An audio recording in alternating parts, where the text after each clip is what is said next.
La 1 en Canarias. Última hora en COPE. Estar informado. Los 150 vecinos evacuados por el incendio de Portbou, en Gerona, han podido volver a sus casas esta noche. Además, los confinamientos en las localidades afectadas, como Colera, también se han levantado. Y es que tras arrasar cerca de 600 hectáreas, las llamas han podido controlarse. El viento ha dado cierta tregua en las últimas horas, aunque se espera que la tramontana vuelva a soplar con fuerza durante la noche. Esta madrugada, 15 dotaciones terrestres continúan trabajando y ya por la mañana, a partir de las 7, cuando amanezca, se van a reincorporar los medios aéreos a las tareas de extinción. Mientras, las autoridades siguen investigando las causas de este incendio, como confirma el consejero de Interior de la Generalitat, Joan Ignasi Elena. Respecto a la causa del fuego, en estos momentos sabemos que en principio no es derivado de una causa natural, pero desconocemos cuál es la causa del incendio, ¿no? Es decir, eso requiere más investigación y se está trabajando en ello. Pendientes también de la evolución de otro fuego en Huelva que afecta a la localidad de Bonares, y sobre el que la Junta de Andalucía mantiene el nivel 1 de peligrosidad. 70 vecinos, tanto de Bonares como de Lucena del Puerto, han sido desalojados. La mayoría se encuentran realojados en un pabellón deportivo y en una cooperativa donde pasan la noche. Josefi vive en la primera localidad, en Bonares. Yo sé que están evacuando, han preparado el polideportivo, porque hay muchas casas en el campo y van a evacuar las casas de la gente. Y de los incendios a la sequía extrema que afecta precisamente a Cataluña y Andalucía, que son las dos comunidades que más padecen esta falta de lluvias. Nos encontramos en el 2 de agosto con menos agua embalsada desde 1995. Ahora mismo hay restricciones en 4 comunidades. En Cataluña, por primera vez esta semana se ha declarado la situación de emergencia y a partir de esta próxima semana van a comenzar las restricciones en 24 municipios en Gerona.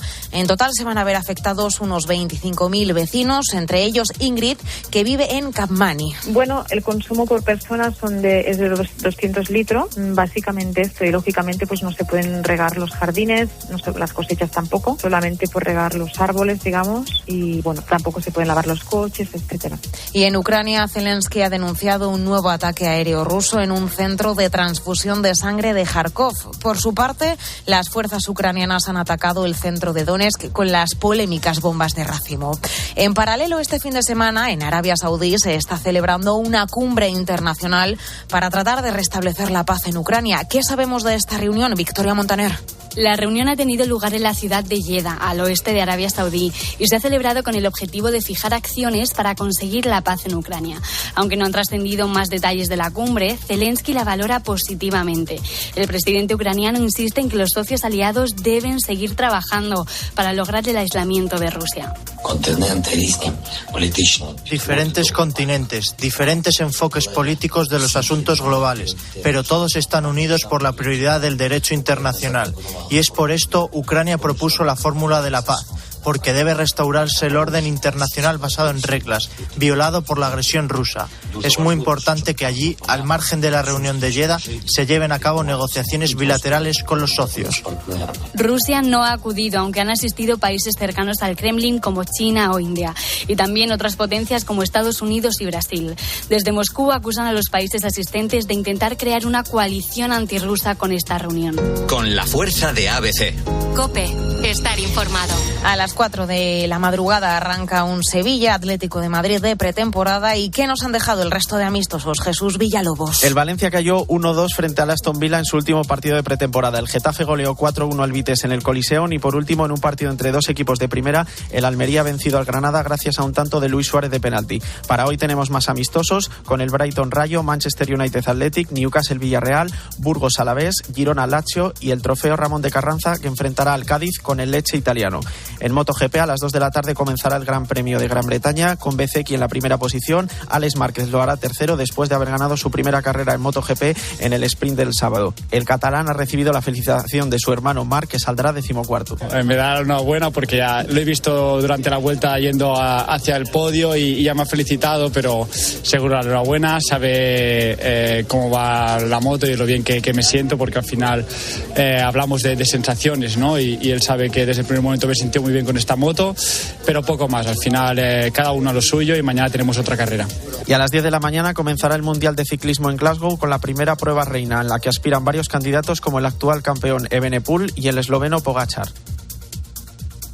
Ahora sigues en la noche de COPE con el Grupo Risa. COPE, estar informado.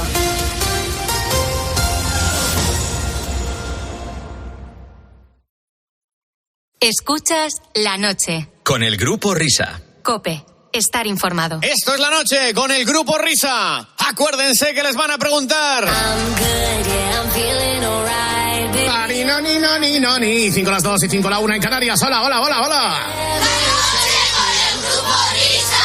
Baby, don't you know I'm good? Yeah, I'm feeling alright. 'Cause I'm good, yeah, I'm feeling alright, baby. En la sección hemos descubierto la pólvora. Aquí estamos con lo que está petando ahora mismo y que nos cansamos de pinchar una vez y otra también. Esta era guapa, la de Eiffel 65, ¿no? Sí, esta era la original de Eiffel 65 del año 1998, ¿puede ser? O por ahí, más o menos. 98-99, por ahí. Que ha tenido a bien recuperar David Guetta para producirle a Bebe Rexha este tema para gente que seguramente no conocía la versión original. Es que me hace mucha gracia de todo esto que el denominador común de muchas canciones que utilizan recursos de canciones más antiguas es precisamente David Guetta, y debe ser porque es de nuestra quinta. Pero es un poco David Guetta, tío, o sea... No, en serio, David Guetta es bastante mayor, ¿eh? ¿Sí? Son 50 y tantos palos, entonces debe ser de los pocos de esta generación que todavía se acuerdan de estas canciones y entonces las recuperan para sus producciones. Esta es la original que decíamos antes. Esta. Temazo, por cierto. Bueno, esta la machacamos, ¿eh? Sí.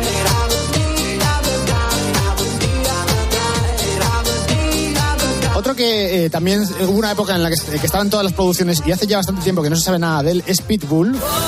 Hombre, Pitbull.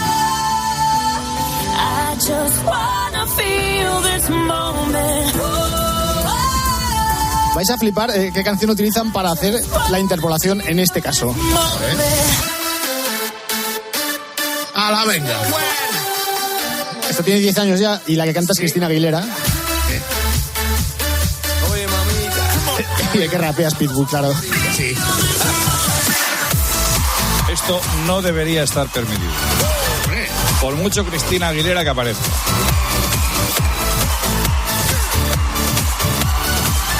¿Cómo te gustan estas cosas, David? No me gustan nada, tío, nada. Es que lo odio.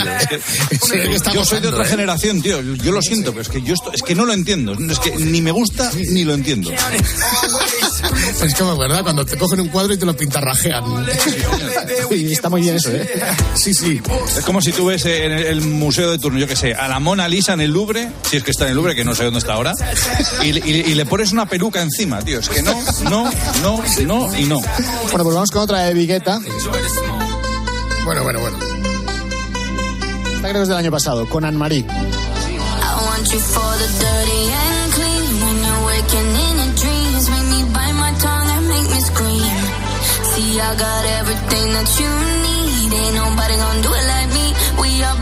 Para los más jóvenes lo que está sonando de fondo es Hathaway. Sí.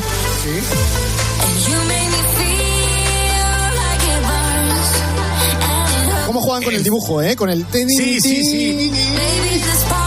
Es el célebre What is Love del 93, creo. What is Love. Sí, señor, del año 1993. Uno de los himnos de los años 90. Vamos a ver, la gente que hace esta cosa, o sea, ¿por qué lo hace? ¿Porque cree que que va a mejorar lo anterior? Sí. No, yo creo que no es eso. Yo creo que es que de esa forma se aprovechan un poco de la popularidad que tenían estos temas para que entren mejor en el oído de la gente. Claro, y la popularidad que tuvieron. Oye, Enrique y Ana también regrabaron La Yenka. O sea... Pero fíjate, yo creo que no es lo mismo... Otra barbaridad. No, en serio. No es lo mismo hacer una versión de un tema conocido, hacer una versión de arriba a abajo, que utilizar recursos que identificas con otras canciones para construir a partir de ahí una tuya propia. Sí. Porque eso es como muy rastrero. Es como decir, cojo lo que me interesa, lo extraigo, lo utilizo, lo rearmonizo, le pongo 4 pinturas por encima y entonces hago una cosa nueva. Pero a la gente se le va a quedar porque recuerdan, no tu canción, no la canción actual que acabas de hacer, sino que recuerdan el tanganillo del anterior. Sí. Qué importante es el mundo del tanganillo, ¿verdad? El tanganillo es la base de todas las canciones. El ting-tong, ting-tong, ting. Es que es de lo que te acuerdas. Lo que cantas a mí es el tanganillo. Fernando me mandaba el otro día esta canción también como ejemplo. Es un sampler.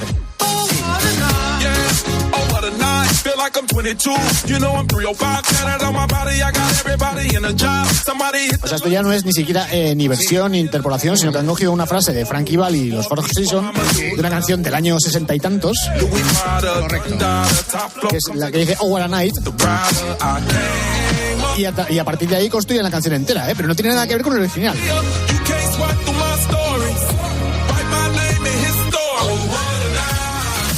es eso?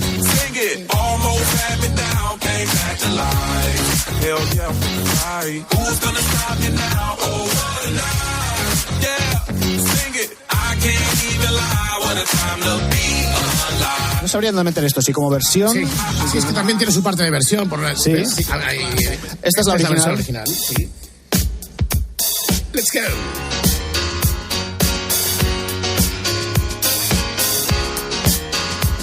Una canción, por cierto, muy adelantada a su tiempo. Porque el sonido que tiene es bastante más cercano a mediados de los 70, incluso finales, que a los años 60. Si es que la canción es de los 60, que a lo mejor me patino. Yo creo que es de los 70. Es de los 70, ¿verdad? Vale. Sí. Bueno, pero está bien. Por eso, no, es que ¿sabes lo que pasa? Que la canción realmente no se llama Oh What a Night, se llama Diciembre de 1963. Entonces, claro, yo enseguida he asociado a que la canción era de los 60. Claro. A mí me pasó lo mismo con Summer of 69 de Bryan Adams. Digo, que pensabas que era de 69, ¿no? Sí. Bueno, pero en cualquier caso, este es el denominador común de todas estas canciones. Es que, claro, David Miner, ¿dónde está la creatividad? ¿Dónde está la renovación? ¿Dónde estamos? ¿Qué momento estamos viviendo en el mundo? Está bien que te inspires en, pues como todos se inspiran en otros artistas, pero porque ya es que tostar directamente lo otro. No. Y lo dice una persona que se pasa todas las semanas tostando canciones de otros artistas. Efectivamente, encima lo digo yo. Yo creo que no ha habido cantante en España que haya hecho más canciones que David Miner. Sí. Versiones, quiero decir, Leonardo Dantes. No, ¿qué dices? Ni de coña. Mira, ya solo de Anselo Mancebo tiene como unas 500. Claro, por eso. Pues no sé cuántas son, pero por ahí andarán. Antes a saber, ¿y? Sí, que la verdad tiene que saber. Exactamente. Vamos a hacer un cálculo, pero tienes que mandar todas. ¿Vale? Sí, esto no puede ser de los 60. No.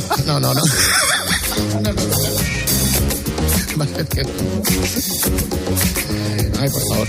Bueno, pues nada, a seguir trabajando, queridos amigos, y a seguir creando, porque mientras tanto, ahora sí, nos sumergimos en la hora vintage. Estamos entre galaxias porque llegamos a ti desde el espacio. ¿Ves? Eso es un tanganillo.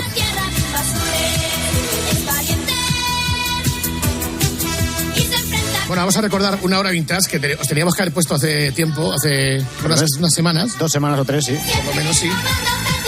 Porque es la que dedicamos a Mortadelo y Filemón, por aquello de recordar a Ibáñez. Pero como ya teníamos los programas montados, pues... Honestidad, y hay que ser sincero con el oyente. Entonces, claro, al tener los programas montados, de alguna manera, estas noticias que surgen de esta forma inopinada descuadran lo que era la idea que teníamos del programa en cuanto a tiempos y tal, y hay que rearmarlo entero otra vez, y no es agradable. Como dice Fernando, esto no son vacaciones ni nada. Esto ni es vacaciones ni es nada. Ustedes no se entienden, ¿verdad? Pues ya sí, está. Sí. El programa, la hora va a ser igual de entrañable, naturalmente. Es la hora vintage que dedicamos a Mortadelo y Filemón. Bueno, pues voy a poneros una sintonía, a ver si os suena.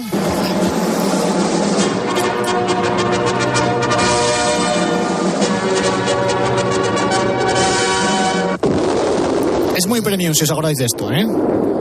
De hecho es difícil. Hombre, esta no es la... Ay, espera, ya. ¿Mortadelo y Filemón? Sí, señor. Esta es la sintonía de Mortadelo y Filemón, pero del Mortadelo y Filemón de los dibujos animados de los años 60. De los estudios Vara. Es que no teníamos tele en el pueblo. Bueno, es que mucha gente no tenía tele entonces. Existían los teleclubs, había que ir a ver la tele a un local. Exactamente. De todas formas, no vamos a hablar de estos Mortadelo y Filemón, esta sintonía la pongo simplemente como una curiosidad. Tampoco vamos a hablar de Mortadelo y Filemón de las películas de Javier Fesser. Y es que me estaba antes acordando una cosa. Yo no sé, mientras esto suena de fondo, no sé si os acordáis de las películas de Mortadelo y Filemón de Fesser, que el actor que hacía de Mortadelo, Pocino, no recuerdo el nombre de pila, tenía una cara muy particular. De hecho, era como si fuese la versión en carne y hueso del propio Mortadelo. Él era trabajador de correos. David, yo no sé si tú recuerdas el careto de este señor. No, la verdad es que no. Pues si piensas en el póster de la película de Mortadelo y Filemón de Fesser, te viene la imagen de Pepe Villuela haciendo de Filemón y de un señor detrás más alto con gafas, que es el que hacía de Mortadelo, que era un actor prácticamente desconocido hasta ese momento, Benito Pocino. Bueno, pues Benito Pocino era trabajador de correos. De hecho, no dejó nunca de trabajar de correos, a pesar de estar trabajando también en el cine. Y cuando surgió la posibilidad de hacer la segunda película de Mortadelo y Filemón, él pidió más dinero para hacerla. Y entonces le dijeron desde la productora que no había ese dinero para él, que no se lo podían dar. Entonces decidió no hacer la película, y en la segunda película de Mortadelo y Filemón de Fesser fue sustituido por otro actor, por Soto, por el Nen. Entonces me estaba acordando de que hubo una versión de la película de Mortadelo y Filemón que se hizo después de la primera de Fesser, que era una versión Buenas tardes. O sea, era una película erótica, sí, en la cual sí que salió Benito Pocino haciendo de Mortadelo. Y también salió el Dioni haciendo de Filemón. ¿Cómo? Sí. Y si ves imágenes de la película te partes de risa, porque es que está muy bien caracterizado. Pero no solamente eso. ¿Sabéis quién hacía de profesor Bacterio en esta película Buenas tardes de Mortadelo y Filemón? Lo hizo el Sevilla, nuestro amigo Miguel Ángel de los Mojinos. ¿No hizo esto? Sí. La segunda película de Mortadelo y Filemón, la película, digamos, apócrifa, la que tiene cierto contenido para adultos, se llamaba además el sulfato anatómico. El sulfato anatómico era un juego de palabras. Versión Picardías. Versión Picardías, pues estaba protagonizada, entre otros, por el Mojino, sí. Ahora, mira, vamos a saludar a todos los trabajadores de correos que seguramente a estas horas están repartiendo por los buzones. Sí. Qué bueno que hasta ahora te llamen por otro automático. Correo. Sí. Porque no reparten ahora los de... A mí me pillan en casa seguro. Bueno, os estoy hablando de Mortadelo y Filemón porque haciendo el repaso que estamos estas semanas que llevamos atrás haciendo de las series de BRB, pues resulta que BRB a principios de los años 90 hizo su propia versión de Mortadelo y Filemón también. Sí.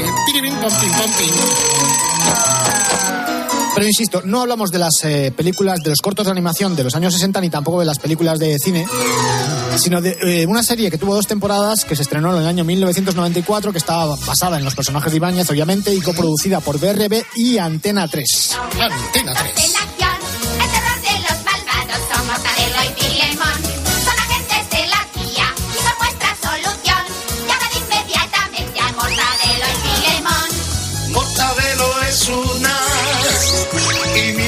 Cambia de disfraz y la secta Ofelia va tras él, que sale disparado a más de 100. Hay que recordar que las series de Mortadelo y Filemón, las aventuras de Mortadelo y Filemón, habían sido publicadas por la editorial Bruguera durante todos los años 70 y 80, pero la editorial Bruguera se había reconvertido en Ediciones B en el año 1986 al haber sido adquirida por el Grupo Z. Y el Grupo Z, en 1992, se convierte en accionista mayoritario de Antena 3 Televisión, coincidiendo con la presidencia de Antonio Asensio. Eso te iba a decir, que es cuando entra Antonio Asensio ahí. Claro, entonces es cuando esta serie se produce para Antena 3 en lugar de Televisión Española, como era habitual, porque se iba a meter en Antena 3, claro.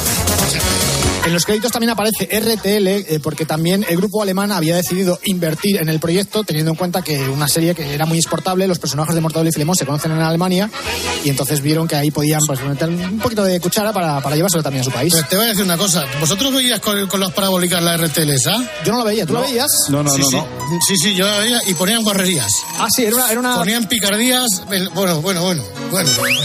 Atiza. Oye, ¿y cómo sabes tú que ponían picardías? Como lo han chivado. Claro, él no la veía. Bueno, como decía antes, la serie de animación de Antena 3 está formada por 2 temporadas de 13 y 13 capítulos cada una, que duran entre 24 y 25 minutos. Y se emitió entre el 14 de enero y el 9 de abril de 1995, en un horario curioso, los sábados y los domingos a las 11 de la mañana. Y aunque a priori fue una serie que no gustó demasiado al público un poquito más mayor, triunfó bastante entre los chavales y fue la tercera serie infantil más vista de aquella temporada. Estamos en una época en la que se acaba de estrenar Los Simpson en Antena 3 y claro, Los Simpson arrasaban. Entonces, Mortadelo y Filemón pues no pudo con ese éxito arrollador de Los Simpson, pero quedó bastante bien posicionado. Bien, a las 11 de la mañana está muy bien, ya, porque Los Simpson siempre era al mediodía, siempre ha sido al mediodía, ¿no? Sí, porque además estaban pensados más bien para un público también un poco más adulto. Claro. A las 11 de la mañana los adultos estamos todos dormidos el fin de semana. Vamos, que si estamos dormidos. Por eso no la veíamos. Bueno, como hemos mostrado otras veces, a Claudio Guion, el responsable último de la serie, le gustaba contar con personajes e historias con una cierta garantía de éxito. Y la verdad es que los personajes de Ibáñez habían salido de España y eso les daba la seguridad de que se podría rentabilizar la serie, como habían hecho con series anteriores, vendiéndola a televisiones de otros países, donde también se habían traducido las historias de Ibáñez. Los tebeos se llegaron a traducir en su momento al alemán, al inglés, al griego, al turco, al portugués, al italiano y al francés, que además de haber sido editados en español en toda Latinoamérica. Entonces, Claudio, en esta ocasión, y como ya habían trabajado con ellos, para hacer la parte de los dibujos, toda la preproducción se hacía aquí en España, pero la parte de los dibujos se la encargaron a los mismos responsables que habían sido de la serie David el Nomo, que eran estos señores de Wang Films Productions. ¿En Japón? Sí, eran japoneses, no, eran taiwaneses, chinos, me parece recordar. Taiwaneses, sí. Lo que pasa es que, claro, para nosotros todos estos son chinos, lo siento mucho, pero todo lo que venga de Oriente, en general... ¿Cómo es eso que dice Gregorio Parra de los chinos? Coges una lata de Coca-Cola, la tiras al suelo y el sonido que salga, ese es el nombre en chino. Ese es el nombre de que te ponen el bautizo. Somos unos inconscientes intelectuales, pues tendemos a generalizar. Entonces todo lo que viene de Oriente nos parece chino, sea japonés, sea coreano, taiwanés o chino también. Bueno, pues Claudio tuvo a bien contar con el propio Ibáñez a la hora de elegir y supervisar el material. ¿Por qué digo elegir? Porque al contrario que en las producciones anteriores que se habían hecho de Mortadelo y Filemón, en esta ocasión lo que se hizo fue coger historias que ya habían sido publicadas, se llevaron a los dibujos animados. O sea, no se escribieron guiones nuevos, sino que se tomaron historias que ya estaban realizadas. Guión adaptado que se llama esto. Además, Ibáñez también es el responsable de supervisar el propio guión y el arte conceptual. Y por otro lado, pues también se garantizaba de esta forma a Claudio, pues que los fans de la serie tuviesen una especie de garantía a la que aferrarse a la hora de decir, pues esto tiene sello Ibáñez, pues es una cosa como de calidad. La serie costó en aquel momento 650 millones de pesetas, ¿eh? O sea, qué barbaridad. Es un pastizal. Aproximadamente, haciendo las cuentas, salen como unos 25 millones de pesetas por episodio. A millón por minuto casi. A millón por minuto, sí, porque cada capítulo aproximadamente eran unos 24, 25 minutos y 25 millones por capítulo, pues ya está. Perfecto, Primitivo, parece que has hecho tú la operación para averiguar el precio. ¡Precio justo! Ahora, como estaba diciendo, teniendo en cuenta que el material ya estaba escrito previamente, no resulta especialmente sencillo filtrar todo lo que había publicado de Mortadelo y Filemón para elegir aquello que iba a ser pasado a televisión. Hay muchas razones, si lo pensáis es bastante lógico. O sea, tenían que ser unas historias entendibles para el público infantil. O sea, esto suponía descartar historias que tuviesen una carga política importante, que había muchas aventuras de Mortadelo y Filemón que estaban basados en hechos políticos, y también había que descartar aquellas que pudieran dar lugar a segundas interpretaciones desde el punto de vista social. O sea, en un momento determinado Ibáñez a veces se metía con la gente de Calcuta y eso no se podía utilizar para hacer los dibujos. Aparte, tenían que ser también historias atemporales, que no estuviesen enclavadas en determinados acontecimientos. Ibáñez hacía historias a lo mejor sobre las Olimpiadas, sobre los mundiales de fútbol, sobre, yo qué sé, la perestroika, y aparte seguramente muchas de ellas tampoco serían entendidas en el mercado internacional. O sea, hay que hacer una criba importante. Tampoco podían ser historias locales, porque hay algunas aventuras de Mortadelo y Filemón que están basadas en los toros. Pero claro, los toros fuera de España no están tan bien vistos como para poder Como que no. Herrera, a ver, tú en Qatar, ¿qué es lo primero que has visto al llegar ahí? No, yo he visto, nada más llegar al aeropuerto, un cartel enorme de 10 metros de ancho por 20 de alto de José Tomás toreando en la Maestranza de Sevilla. De Sevilla, en Qatar. En Qatar. En una réplica que tienen allí. No veas tú la cantidad de plazas de todos los portátiles que hay en Qatar, Sí, ¿no? Para la feria de Alquelaifi, cuando va para ahí. Bueno, pues otras cosas que también había que filtrar en las aventuras de Mortadelo y Filemón antes de ser llevadas a la pequeña pantalla era la violencia. A ver, entiéndase por violencia que nosotros estamos acostumbrados a ver en los cómics muchos cacharrazos bastante gordos de gente que se tira de los edificios o de caídas imposibles, explosiones, y claro, todo esto dirigido a un público infantil, pues había que tratarla con una cierta delicadeza. De hecho, hay algún episodio en el cual algún personaje secundario sale en un féretro porque se la acaban de cepillar. Me encanta. Y claro, eso no se puede trasladar tan alegremente a la pantalla para que lo vean los los críos. Esto me recuerda un poco a lo que pasaba con el equipo A, que en el equipo A salían los coches volando, había explosiones, había tiros, pero siempre había un plano al final en el cual se veía que la gente que estaba en el coche salía a salvo, arrastrándose, pero te dabas cuenta de que nadie había perecido en el accidente y que estaba todo el mundo más o menos bien. Luego también había que limitar los estereotipos. Fíjate tú, el trabajo ingente que supone valorar las historias de Mortadelo y Filemón a la hora de llevarlas a un público más infantil. Esto es un trabajo de costura. ¿A qué me refiero con los estereotipos? O sea, en aquella época tampoco estábamos muy concienciados con este tema, pero, por ejemplo, la gordura de Ofelia, de la secretaria, pues hay que tocarla de una forma muy delicada. O sea, todo lo contrario que pasaba en los cómics, que en los cómics no había ningún reparo en decir que la señora esta era gorda y meterse con ella por temas de... Pues fíjate si lo pones ahora. No, es que de hecho hay un momento también en los cómics en el que Filemón casi se pega un tiro en el ojo porque estaban echando un pulso Mortadelo y él para ver a cuál de los dos le tocaba sacar a Ofelia, no sé si sacarla de fiesta o algo por el estilo. Entonces perdió Filemón y Filemón se quería pegar el tiro en el ojo precisamente porque le tocaba a él sacarla. O sea, el tipo de cosas que... Irene era muy pequeña. Pero fíjate que estamos hablando de mediados de los años 90 y estas cosas ya entonces teníamos que tener un poquito controladas porque si no se lleva el tema de las manos.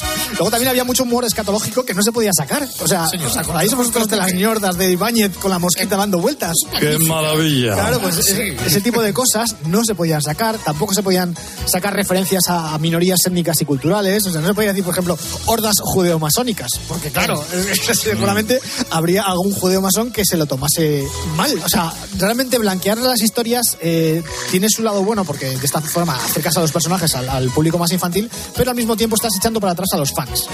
Es decir, o sea, todas estas personas que de nuestra edad que veíamos la serie, veíamos que era una serie muy descafeinada. Porque no claro, le han quitado mucho, le han quitado el humor negro, le han quitado mucho sarcasmo, le han quitado cosas de actualidad. En definitiva, mucho trabajo de corte y confección, ¿no? Sí, te queda un producto muchísimo más blandito que lo que eran los cómics. Entonces, los auténticos hooligans de Mortadelo y Filemón, pues cuando vieron aquello en televisión, pues como que les decepcionó un poco. Y sin embargo, pues esto les valió también para que los niños fuesen consumidores de los dibujos animados sin problema de algunos padres que podían decir, oye, esto está un poquito pasado de vuelta, ¿no? Pero bueno. Lo que sí que se fue más fiel a la hora de trasladar a la pantalla era la composición de los dibujos. Es decir, hay viñetas en los cómics que son tal cual clavadas a las que se trasladaron en televisión. Lo que pasa es que si bien la animación se tenía que limitar a rellenar el movimiento que había entre viñeta y viñeta, esto solamente lo consiguieron a medias. ¿Por qué? Pues porque los dibujos del cómic eran mucho más detallistas, estaban mucho más trabajados, los fondos estaban más trabajados, incluso una cosa curiosa, da la sensación de que el movimiento en los cómics está mejor conseguido que en la propia animación, que los personajes tienen más vida sobre el papel que sobre la pantalla. No sé por qué, es una cosa rara. Seguramente sería porque Ibáñez era mucho más meticuloso a la hora de hacer los dibujos, era como orfebrerismo, era capaz de transmitirte mucho mejor el movimiento y la dinámica de los personajes de lo que luego era ese mismo personaje moviéndose en la televisión. Y luego hay cosas que también se dejan a la imaginación y que cuando se llevan a la pantalla no funcionan igual. Por ejemplo, cómo se cambiaba Mortadelo de disfraz. O sea, eso nosotros en los cómics era una cosa que teníamos como súper asumido, que eran disfraces imposibles y era de viñeta a viñeta, y sin embargo en televisión hay que hacer un corte ahí, hay que poner algún tipo de recurso para que ese personaje de repente aparezca pues disfrazado de canguro o de maza. O sea, es que daba igual lo que fuese. Pues eso lo consiguen en la tele con explosiones y con artefactos que en los cómics no eran necesarios y sin embargo en televisión pues son como excusas, ¿no? Sí, queda un poco lento. Además esto es una cosa que el propio Ibáñez, aunque en ese momento cuando la serie se estaba produciendo y dado que él estaba trabajando en ella, estaba muy contento, decía que estaba muy contento con el resultado. Luego más tarde en entrevistas él ha reconocido que no estaba tan satisfecho con lo que estaba viendo en televisión. Él de hecho tiene una frase que es bastante curiosa porque dice, mira, esto de dibujar es un trabajo de chinos y se lo mandaron a los chinos y así quedó. Tiene razón, esa misma falta de dinamismo de la que yo me estoy quejando ahora, él también lo decía. No se pueden trasladar igual los personajes. Si no tienes esa profusión de detalles, te sale una cosa como más baratilla. Entonces no queda igual. De todas formas, el resultado de estos dibujos, de estos cómics trasladados a la pantalla, es muchísimo mejor, yo creo, de lejos, que lo que se hizo en los años 60. Pero bueno, también estamos hablando que hay como 30 años de diferencia entre una cosa y la otra. O sea, que es normal que con un proceso natural de evolución, pues los dibujos que te salgan en los años 90 pues sean mejores que los años 60. Ya va a ser peor y es para pegarse contra la pared. Claro. 30 y tantos años. Mira, hay una cosa curiosa. En uno de los capítulos de la serie, capítulo que se llama El ansia de poder, hubo un cambio curioso con respecto a la versión en el cómic. El cómic lo había dibujado Ibáñez en el año 1989 y en él sacaba a Popeye como sustituto final del director general de la tía, que estaba próximo a jubilarse. Bueno, pues en la serie de televisión, como no podían utilizar el personaje de Popeye porque tenía otro registro completamente distinto y no pertenecía al grupo, lo que hicieron fue sustituir al personaje por D'Artagnan, porque claro, D'Artagnan sí que estaba... ¿En serio? Sí. Y sale sentado en la silla del superintendente de la tía. Sale, vamos, es unos segundos nada más, es un guiño, no tiene mucha importancia. Pero que es curioso esta sustitución de un personaje por el otro. Ya, pero como era de la casa, lo que dices tú. Claro, es que es un personaje que no tenía que pedir permiso a nadie para utilizarlo. Claro. Yo no sé si os acordáis de lo que significaban las siglas de la tía. No me acuerdo. Yo me acordaba, pero ya me acuerdo. Era una cosa curiosa, era técnicos de investigación aeroterráquea o así, era. En fin, vamos con la música que estamos escuchando todo el rato, porque es la misma, y sí, efectivamente, es la misma. En este caso no hubo forma de contactar con los de Angelis, ni tampoco con los Ada para que les hiciese la banda sonora, y entonces se la encargaron pues a un estudio genérico de producciones musicales que fueron los responsables de hacer la sintonía de cabecera y también la música incidental de los capítulos. Y les quedó esto que para mi gusto es bastante anodino. Y aunque intenta reflejar un poco el espíritu del cómic, sobre todo con estos efectos al principio y tal, no sé hasta qué punto lo consiguen. Y luego los coros estos que vienen ahora, que yo no entiendo nada. O sea, tengo que escucharlo varias veces para entender lo que está diciendo la letra, porque es difícil de escuchar. Trabajo bien hecho, los expertos en acción, el terror de los malvados somos Adelo y Filemón. Son agentes de la tía y son nuestra solución. Llaman inmediatamente a Mortadelo y Filemón. Bueno, yo no sé, pero me parece que los coros de mocedades de Willy Fox se entendían mejor, ¿eh? Sí. Te tienes que fijar mucho y nosotros porque damos auriculares, pero tú estás delante de la tele y cuesta... O sea, no sé, yo creo que así creció Rosalía. Destruyen cualquier plan, viendo cosas de estas. que sea y detienen al criminal. El super es el A ver si os suena la voz solista que canta luego. de la tía. Lo hemos escuchado muchas veces en otras sintonías. Comen las tonterías. Siempre juntos por el mundo van, buenos colegas los dos. Aquí están Mortadelo y Filemón, ¿Te suena seguro? Contra el mar. luchando contra el mar. Bueno, el que canta es Jordi Vila, que es la voz de Bola de Dragón. Y hablando de voces, bueno, pues, a ver, el superintendente es la única voz que yo he reconocido cuando estaba viendo algunos capítulos de esto. Es Miguel Ángel Jenner. O sea, ese es inconfundible. Sí. Es que además no estás viendo la televisión en ese momento y dices tú, es que está hablando aquí. Está Samuel L. Jackson. Y luego levantas la vista y en realidad es el superintendente de la tía. Y hombre, Jordi Vila, pues sí, hombre, déjame saludar a toda la familia que es los Vilas People. Sí, y a su hermano Guillermo, gran jugador de tenis. Exactamente. Bueno, la voz del profesor Bacterio, que tiene voz de científico del telón de acero emigrado a Estados Unidos, es una especie de acento alemán, es Emilio Freixas. Pero luego, curiosamente, los actores de doblaje que pusieron voz a Mortadelo y Filemón no tienen unas fichas de doblaje especialmente extensas. O sea, de hecho, la voz de Filemón solamente ha trabajado en 3 series, incluida esta. Es muy curioso, ¿eh? Y luego, de los capítulos sueltos que he estado viendo, he podido identificar a Rafael Calvo, que es la voz habitual de Jack Black, haciendo de algunos personajes secundarios. Y luego, y esto es una cosa que seguramente coincidiréis conmigo, a mí ver estos dibujos animados con las voces que sean de doblaje me cuesta muchísimo. ¿Por qué? Mucho, porque ya las tienes tú en tu mente de tanto leer los cómics. Exactamente. O sea, Claro. O sea, esto es lo que me pasa a mí cuando veo estos dibujos animados, que yo tengo la voz de Mortadelo y de Filemón en mi cabeza, de haber estado leyendo los cómics toda la vida, y de repente cuando te ponen en la televisión unas voces distintas, que es obvio, es que no son las voces con las que tú escuchabas a los personajes. Ya no en los dibujos animados, es que pasa incluso en un libro. Pues en un libro te imaginas las voces, luego se convierte en película y digo, ¿por qué a esta le han puesto esta voz o a este? Ya, lo que sucede es que también depende del arraigo, porque por ejemplo, la saga de Harry Potter, bueno, pues la saga de Harry Potter empezamos a leer los libros y después empezamos a ver las películas, pero en el momento que vimos la primera película y ya nos gustó el personaje, automáticamente cuando vuelves a los libros ya estás escuchando a los personajes de la película en las líneas del libro. Pero es que en este caso es que han sido muchísimos años leyendo a Mortadelo y Filemón con unas voces súper incrustadas en tu cabeza, y cuando te las ponen en televisión o en el cine, una serie de dibujos distintas, pues es que no puedes evitarlo, te cuesta mucho identificarte. Horrores, te cuesta horrores, sí. Hombre, hay muchos oyentes que les ha pasado seguramente esto, que a nosotros nos leían el libro y cuando pusieron la radio dicen, ¿qué voces tienen estos? Sí, claro. Pues, o sea, siempre, hasta que la gente dejó de leerlos en papel. No, te voy a decir una cosa que seguramente sí que le ha pasado alguna vez a nuestros oyentes, era cuando nosotros nos escuchaban por la radio y no nos ponían cara. Y luego de repente nos pusieron cara y dijeron, es que no os parecéis nada a lo que escuchábamos en la radio. A lo que yo me imaginaba, claro. Pepe Domingo Alcalá, estamos matando la radio. Totalmente. No, es que es verdad, la estamos matando. Es que es todo imaginación, tío. Sí. Bueno, pues la serie se estrenó en 11 países, además de España, Francia, Inglaterra, Italia, Alemania, Bélgica. Bueno, en un montón de países. En España, además de ponerla en Antena 3, también fue emitida en su momento por la cadena de televisión Localia en el año 2003. Y se llevó bastantes premios. Se llevó el premio Zapping a la mejor serie de animación propia, mejor programa infantil en los cuartos premios del Foro del Espectador y también estuvo finalista en los TP de Oro. Pero bueno, es una serie que hoy en día no sé hasta qué punto ha sobrevivido bien el paso del tiempo. Creo que los cómics están mejor. Quiero decir, si tú coges cualquier cómic de Ibáñez, hoy en día está mucho más vigente que los dibujos animados. Porque los dibujos animados, aún así, dentro de la neutralidad con la que intentaron hacerlos, se han quedado un poco ya descolgados. Si alguien quiere hacer la prueba, mira, están las 2 temporadas en YouTube. Se pueden ver por la patilla. Tienen muchísima publicidad. O sea, ojo, a lo mejor son en 25 minutos tienes a lo mejor 3 cortes publicitarios. Y si alguien las quiere ver sin pausas y sin publicidad, pues las tiene también disponibles en la plataforma Filmin. Pero curiosamente, en Filmin solo está la primera temporada. No sé por qué. Solamente están los primeros 13 capítulos. Eso sí, si alguien consigue el DVD, no es fácil de conseguir.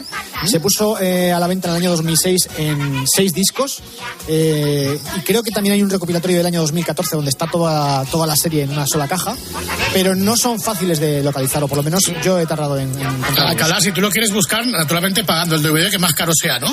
Por supuesto. ¿No? El más caro, bueno, eso de que te metas en YouTube y lo puedas ver, o Filmin y tal, no. Y con publicidad, eso es muy cutre. No, hay que comprarlo sin publicidad, que te manden ahí a casita todo bien empaquetadito, sin estrenar, solamente lo estrenas tú, nada de segunda mano, nada de Wallapop, ni historias de estas. Ni anuncios, ni nada.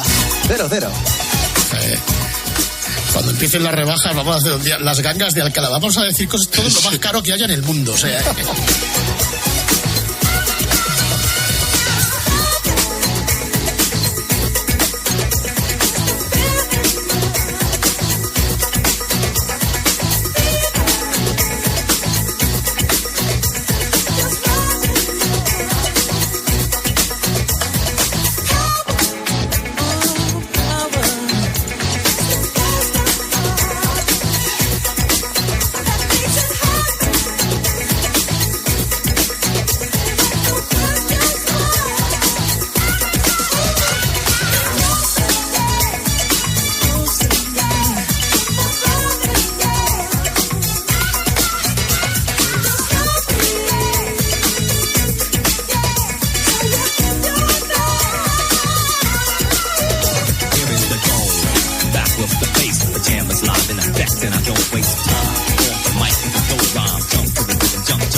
Continuamos en la hora vintage, la noche con el grupo Risa. Dígaselo a su vecina, compártalo, difúndalo y ahora presten atención a este importante mensaje. Hacemos un descanso mínimo en el camino y continuamos. Grupo Risa. La noche. COPE. Estar informado. ¿Y tú qué piensas? Escríbenos en Twitter, en @cope y en facebook.com/cope. Para encontrar respuestas a todo lo que está pasando, antes es necesario hacerse buenas preguntas. ¿Consigues conciliar el sueño en estas noches de calor? ¿Cómo duermes? ¿Con ventilador? ¿Con aire acondicionado? ¿Qué haces para refrigerar la habitación y que esté algo fresquita para poder dormir? ¿Llevas noches sin poder conciliar el sueño precisamente por culpa del calor? De lunes a viernes, de 1 a 4 de la tarde, las preguntas las hace Pilar García Muñiz en Mediodía COPE. Escuchas La Noche. Con el grupo Risa. COPE. Estar informado. Ahí seguimos adelante la noche con el grupo Risa, sonido denominación de origen COPE. Bueno, en algunas fases de este programa estamos destripando lo que es la trastienda de la radio y lo que hacemos. Por ejemplo, hace unos momentos hemos puesto, acabáis de escuchar, el especial de Ibáñez, que debíamos haber puesto hace unas cuantas semanas, pero como no cuadraba y ya está el programa montado, pues lo hemos puesto ahora. O sea, sinceridad ante todo. En estos programas especiales, en la terracita de verano, en la que vamos a desmitificar eso de estamos recuperando lo mejor de la temporada. No. Vamos a ver. Aquí hay una cantidad de archivos abiertos. Por ejemplo, Whopper, ¿qué hora es ahora, más o menos? 2:41 de la madrugada. Por ahí. O sea, tenemos que hacer un cuarto de hora o por ahí, ¿no? Aproximadamente. Pues ya está. ¿Tienes algún archivo, una cosa que dure más o menos eso? O sea, tenemos que buscar en el archivo algo que cuadre hasta llegar a las horarias, ¿no? Un poquito antes para poder poner un WhatsApp y despedir el espacio. Es decir, no necesariamente tiene que ser lo mejor, simplemente que encaje. Exacto, que nos cuadre. Pero esto es una cosa que no solamente nos incumbe a nosotros. O sea, cuando escuchéis en la radio lo mejor de... No. Es mentira. Es mentira, no es lo mejor de... Es lo que te cuadra en ese momento, lo que tenías más a mano o lo que te encaja por tiempo. ¿Cuál es el criterio para decidir qué es lo mejor de? Pues es un criterio muy personal, por eso te lo meten en esa etiqueta y... Claro. Para adelante. Además, es que si tuvieras lo mejor de eso implica que te lo tienes que escuchar todo otra vez. Entonces, no, pues claro, no puede ser. Pero, más que nada, este programa efectivamente está denunciando públicamente lo que hacen nosotros, los primeros, pero nosotros lo reconocemos. Pero es verdad lo que ha dicho el Whopper. Todos los programas lo hacen, no este solo, ¿eh? Todos los programas lo hacen porque están sujetos pues, a determinados criterios de tiempo, de organización y de cuadratura del círculo. Y por de vacaciones también. De vacaciones, sí. Claro, mira Ortega. Claro. Exactamente. Entonces, claro, esto es lo que tienes. Por ejemplo, hoy yo creo que es un día muy bueno, ¿verdad que sí, queridos compañeros, para escuchar algo del Día del Padre? Oh, magnífico. ¿Por qué no? Magnífico. ¿Por qué no? Sí. ¿Por qué no?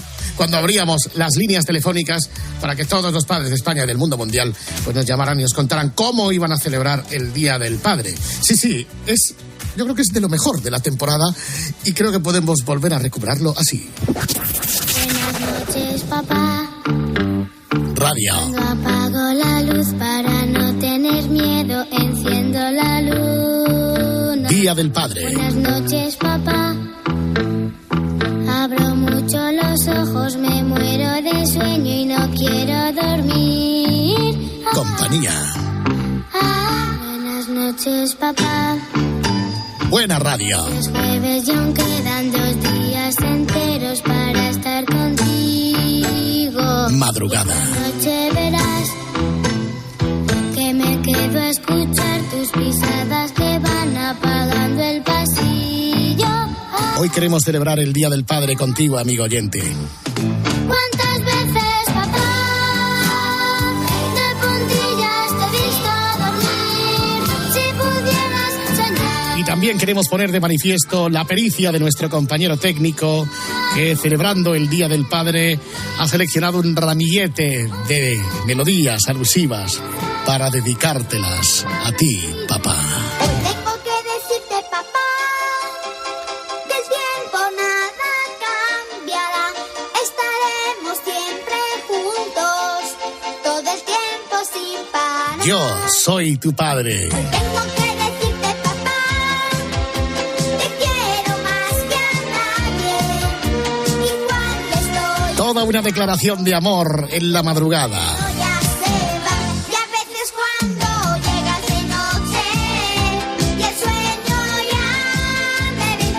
El mundo paterno-filial reunido en torno a la radio. Papá, cuéntame otra vez todo lo que os divertisteis, estropeando la vejez a oxidados dictadores, y cómo cantaste al vez y ocupasteis la Sorbona. El Día del Padre, mi querido, mi viejo, mi amigo, la radio y la voz de España. Papá, cuéntame otra vez. Con todas nuestras líneas telefónicas abiertas para vosotros que sois padre, que queréis contarnos vuestras experiencias al calor de la buena radio. Si ya nadie se atrevió a tomar de nuevo. ¿Qué significa para usted ser padre? Cuéntenoslo. Ya están ardiendo nuestros números telefónicos, por eso estamos en fallas. Vamos a recibir la primera llamada por la línea número 7. Buenas noches. Buenas noches. Buenas noches, amigo. ¿Qué tal, querido amigo? ¿Estás trabajando? ¿Estás holgazaneando? No, estoy en casa escuchando la radio. Ya hemos terminado la faena por hoy. Llevamos unas cuantas horas. Y qué mejor que sintonizar a nuestros amigos de Grupo Loisa de la cadena COPE. Gracias. ¿Cómo se llama usted, querido amigo? No, me llamo Juan López. Yo le llamo a usted desde Aguilar de Campoo, aquí en provincia de Sevilla. Aguilar de Campoo, Sevilla. Qué bonito lugar, ¿verdad? Para encontrar la paz. Muy bonito. Y yo lo que quiero agradecer este ratito que están dedicando al padre, al Día del Padre, y compartir con los oyentes y con la gente de la cadena COPE, pues lo que tengo que decirle. ¿Y qué tiene que decir usted, padre, supongo? Pues que yo no soy padre, pero lo voy a hacer. Enhorabuena, enhorabuena, querido Juan, enhorabuena. Y a punto de ser padre, ¿cuáles son las sensaciones? ¿Qué sensaciones está usted experimentando en este tiempo previo a la paternidad? Muchos nervios para mí. Yo sé que cuando llegue el día, que más o menos lo tengo calculado, yo creo que va a ser un día inolvidable. Yo creo que va a ser el día más importante de mi vida, porque yo creo que me voy a convertir en otra persona. O sea, yo creo que ser padre te va a cambiar la vida. Ya no vives para ti, ahora yo me imagino que pensaré pues en quien me necesita, en esas conversaciones francas de tú a tú. En la confianza, en cuando te viene y te cuenta sus problemas, y tú escuchas y buscas la manera de ayudarle. Y todo un futuro por delante, querido Juan. Todo un futuro por delante, sí. ¿Más o menos cuándo espera usted ser padre? Hombre, yo espero ordenarme en febrero del año que viene. ¿Cómo? Sí, en febrero del año que viene, en febrero de 2024, espero ordenarme ya como cura. Sí, que es cuando voy a ser padre. Oiga. Bien, gracias, don Juan. Y enhorabuena, enhorabuena. Y naturalmente le esperamos aquí, en esta que es su casa. Me duele el culito, papá. Me duele el culito, papá. Ay, ay, ay, la inyección, no. La inyección de optimismo a través de la radio se la va a poner nuestro próximo oyente, que ya tenemos dispuesto gracias a nuestros compañeros técnicos a través de la línea número 604. Sí, buenas noches. Buenas noches. Buenas noches, querido amigo. ¿Cómo se llama usted? Yo me llamo Fernando. Don Fernando, ¿desde dónde nos llama? Yo llamo desde Rentería, provincia de Cáceres.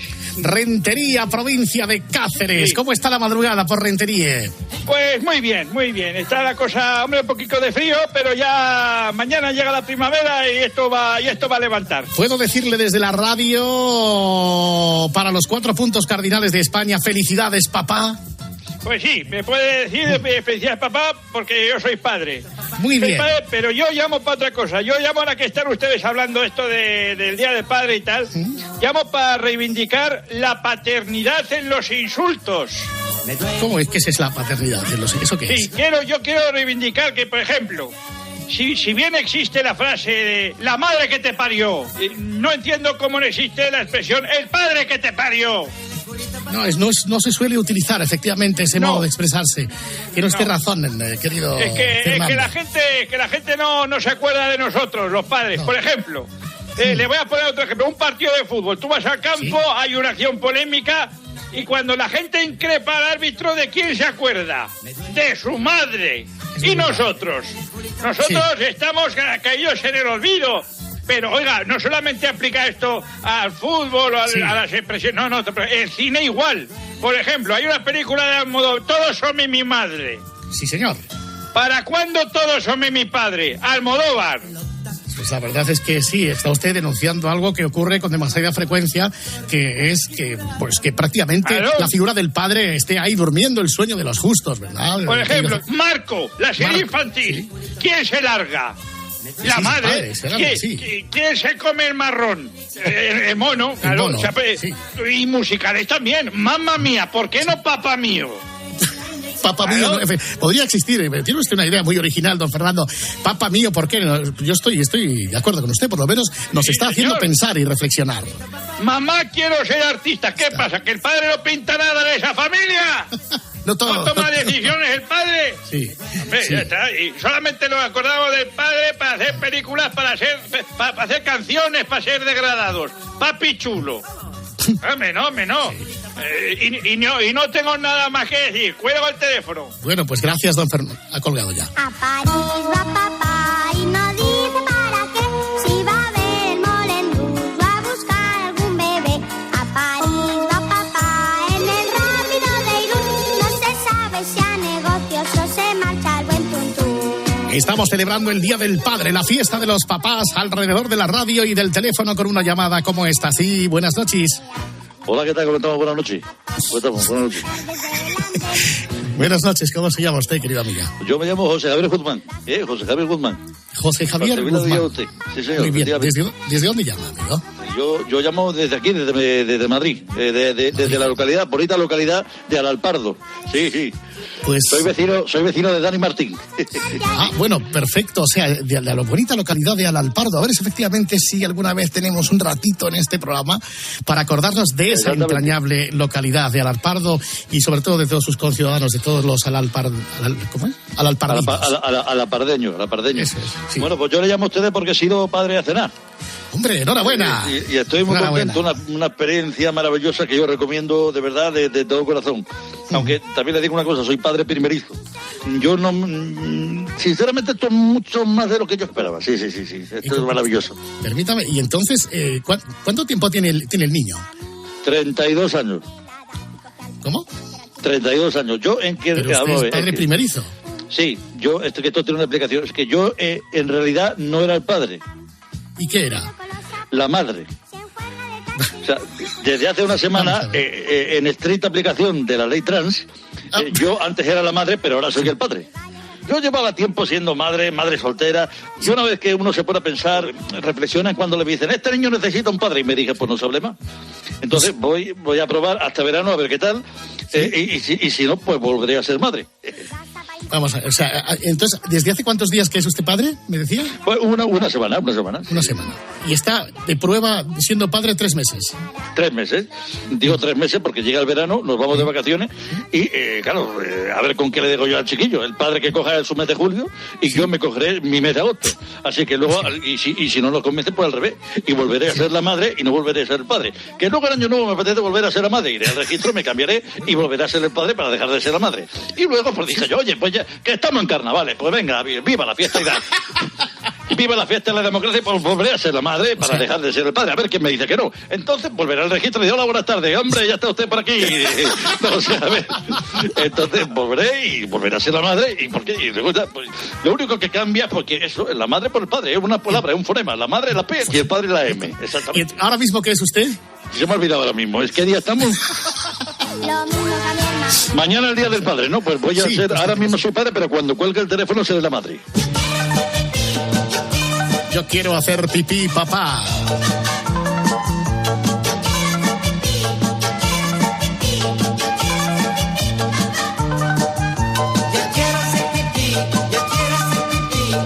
Nos ha sorprendido mucho esta llamada de nuestro querido oyente, José Javier.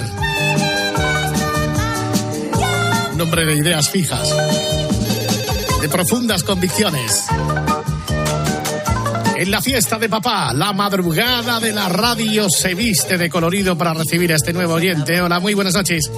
y los dos. No tengo más llamadas.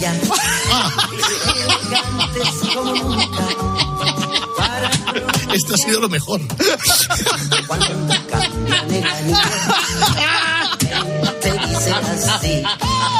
Pues de esta manera. Claro. Qué mejor broche de oro que os lo he dicho dicho antes de empezar, que son 3 llamadas.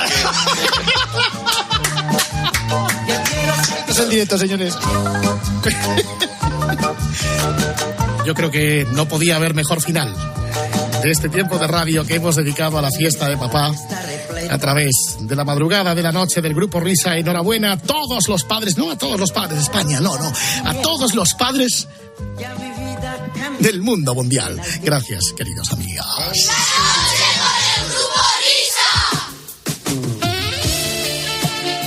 Bueno, pues es lo que tiene la sociedad de progreso en la que vivimos, que hay todo tipo de padres, ¿verdad? Como acabáis de escuchar. Por cierto, Fernando, ahora que estamos escuchando esto de fondo, muy recomendable, muy recomendable el documental en Netflix sobre Wham. Venga. Es una retrospectiva que además está narrada por el propio George Michael y por el otro componente del grupo, por Andrew Ridgeley, en el que cuentan pues cómo nació la banda, cómo se formó, cómo se desarrolló y sobre todo muy destacable el hecho de que Andrew tenía desde el principio muy claro que George era el bueno del grupo y que para dejarlo triunfar lo tenía que dejar volar solo. Y la despedida de Wham, o sea, lo que es la disolución del conjunto, fue una cosa completamente orgánica y natural, sin ningún trauma y precisamente para que George Michael pudiese brillar solo por su cuenta. Ajá. Muy bonito. Documental de Wham en Netflix. Entonces a la web tenemos que armar la hora siguiente con lo que haya por ahí, ¿no? Sí, vamos a dejar sonar esta canción. Abrimos los archivos, los ordenamos por duración y vamos a hacer un puzzle a ver qué nos sale. ¡Hala! Las noticias de las 3, las de las 2 en Canarias vienen ya.